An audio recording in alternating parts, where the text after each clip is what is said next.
Hello student, in the previous video of the economics chapter first, the story of the village Palampur, we discussed the farming in the Palampur and we discussed the four factors of the farming in the Palampur that are land area is fixed and there is a different way that growing the crops on the land that are the multi-cropping and a modern farming method. Due to that, the production of the crops are increased in the Palampur. In this video, we will discuss which are the problems they are facing in the Palampur and how the land is distributed, capital how they provided and the labor and how they sell their products. According to a scientific report, in modern farming, natural resources are overused. Means intensive cultivation has resulted in the overuse of land. In many areas, green revolution is associated with a loss of fertility due to increased use of chemical fertilizer. Groundwater, river and lakes are polluted by the way of using of chemical fertilizer. With these chemical fertilizer also kill bacteria and other microorganisms in the soil, which are essential for growth of the plants because some microorganisms create the nitrogen that is essential for the cultivations of the plants. And the underground waters that we are using that are also decrease the level of the groundwater. Continuous use of tube well irrigation has reduced the water table, and so we must take care of environment to ensure future development of agriculture because environmental resources like the soil fertility and the groundwater are built over many years. Once it's destroyed, it will be difficult to restore them. The next factor is the distribution of the land. There are 450 total families in the Palampur and the land is distributed in 450 family is 240 families cultivated small plots of land less than 2 hectares which doesn't bring adequate income to them. They do not live comfortably but manage to feed themselves.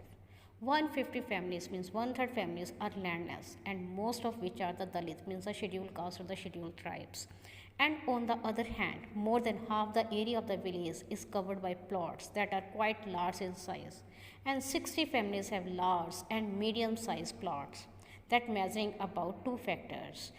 And few of large farmers have land existing more than 10 hectares. And the next requirement for the farming is a labor. Agriculture is a labor intensive activity and is the next necessary factor of the production after the land.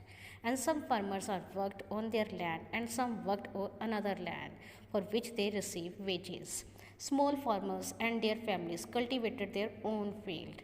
Medium and the large farmers hire laborers, and these laborers come either from the landless families or the families cultivated small plots of the land, and these labor are paid wages, and wages can be paid in the cash of the kind and in the kind of the crops, and wages are vary widely from region to region, from crop to crop and from one farm activity to another. A labor might be employed on a daily basis for the whole year, and the Indian government has set according to April 2011 per day 115 rupees as a minimum wages, but laborers in the Palampur pay rupees 75 to 80 per day, and this is because there is a heavy competition for work among the farm laborers in the Palampur. And the next factor is a capital. The farms arrange for the capital needed in the farming, and most of the small farmers have to borrow money, and they are borrowing the money from the large farmers who have their own saving from farming or farm money lenders of traders. Small farmers have to pay high rate of interest on amount borrowed, and in contrast medium and large farmers have their own saving and are thus able to arrange for the capital needed. And sale for the surplus products is the next factor. Surplus products are sold to medium or the large farmers by the small farmers. After that, medium and the large farmers sell their surplus directly to the market. The traders buy the products from the market and sell the product to shopkeeper in the towns and cities. So these are the factors that affect the farming in the Palampur. In the next video, we will discuss the non-farming activities in Palampur.